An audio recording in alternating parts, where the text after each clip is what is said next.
ఒకనాడు అరణ్యంలో ఉండే మునులంతా తమ దగ్గరకొచ్చిన సచ్చిదానంద లక్షణుడు, సర్వాంగ సుందరుడు, శ్రీ మహావిష్ణు స్వరూపుడు అయిన శ్రీరామచంద్రుడిని చూసి ఎంతో ఆశ్చర్యపోయారు. అందరూ ఆయనకి భక్తిగా నమస్కరించి, ప్రభూ, మీ అవతారాలన్నీ ఎంతో నిర్దిష్టమైనవి. మా అందరికీ నీ దివ్యమంగళ శరీరాన్ని ఆలింగనం చేసుకోవాలన్న వాంఛ కలుగుతోంది అని అన్నారు. రాముడు వారి మాటలు విని చిన్నగా నవ్వుకుని, మునులారా, రాబోయే నా కృష్ణావతార సమయంలో మీరంతా గోపికలుగా జన్మించి నన్ను కౌగిలించుకోవచ్చు అన్నాడు. అదే సమయానికి అక్కడికి వచ్చిన రుద్రాది దేవతలు కూడా రాముడికి నమస్కరించి, స్వామి, మమ్మల్ని కూడా నీవు కృష్ణావతారాన్ని ధరించినప్పుడు గోపికలుగా నీకు సన్నిహితంగా ఉండేలా చేయండి. నిన్ను నిత్యం దర్శిస్తూ స్పర్శిస్తూ మేమంతా తరిస్తాం అని కోరారు. రాముడు వాళ్ళందరి మాటలు విని ఇలా అన్నాడు. మునీశ్వరులారా, సకల దేవతలారా, మీరందరూ కోరినట్టే చేస్తాను అని ప్రకటించగానే వారెంతో ఎంతో ఆనందించారు. కృష్ణావతార సమయానికి భూలోకంలో వారంతా ధరించిన అవతారాలు ఇవి. నందుడు పరమానంద రూపుడు కాగా ముక్తికాంత యశోదగా జన్మించింది. సాత్వకీమాయ రుద్రుడిలో, రాజసీమాయ బ్రహ్మలో, తాపసీమాయ అసురుల్లో ఉంది. ఇక వైష్ణవీ మాయ అనేది ఎంతో గొప్పది, అజేయమైనది. దాన్ని జపతపాలతో ఛేదించలేరు. ఇక వేదాల్లో చెప్పబడ్డ బ్రహ్మపుత్రిక దేవకీదేవిగా జన్మించింది. వేదాలన్నీ వసుదేవుడిగా ఆవిర్భవించగా ఆ వేదాలన్నీ స్తుతించే వేదార్థమే శ్రీకృష్ణుడిగా అవతరించాడు.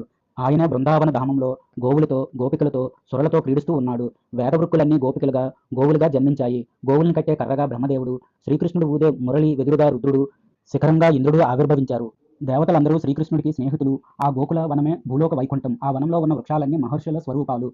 రాక్షసులు లోభం, క్రోధం, భయం అనే అంశాలతో జన్మించారు. బృందావనంలో తిరస్కరించబడ్డవాడు కలి. మాయా విగ్రహ స్వరూపుడు సాక్షాత్తు ఆ శ్రీ మహావిష్ణువే.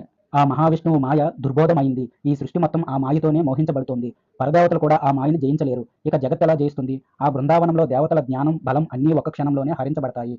ఆదిశేషుడే బలరాముడిగా అవతరించాడు. అక్కడ శాశ్వత పరబ్రహ్మగా ఉన్నవాడు భగవాన్ శ్రీకృష్ణుడు. శ్రీకృష్ణుడు భార్యలుగా ఉన్న 16,108 మంది స్త్రీలందరూ వేదాల్లోని వృక్కులు, ఉపనిషత్తులు. ఇక అరిషడ్వర్గాలైన ద్వేషం నుంచి చానూరమల్లుడు, మాత్సర్యం నుంచి ముష్టికుడు, దర్పం నుంచి కువలయపీడం అనే ఏనుగు, గర్వం నుంచి బకాసురుడు జన్మించారు. అలాగే దయాగుణం నుంచి రోహిణీదేవి జన్మించగా, భూదేవి సత్యభామగా, మహావ్యాధి అగాసురుడిగా, కలిపురుషుడు కంసమహారాజుగా, సమం అనే గుణం శ్రీకృష్ణుడి స్నేహితుడైన సుధాముడిగా, సత్యగుణం అక్రూరుడిగా, దయాగుణం ఉద్ధవుడిగా జన్మించారు. పాలసముద్రంలో పుట్టిన మేఘధ్వని కలిగిన శంఖం సాక్షాత్తు లక్ష్మీ రూపమైన శ్రీహరే.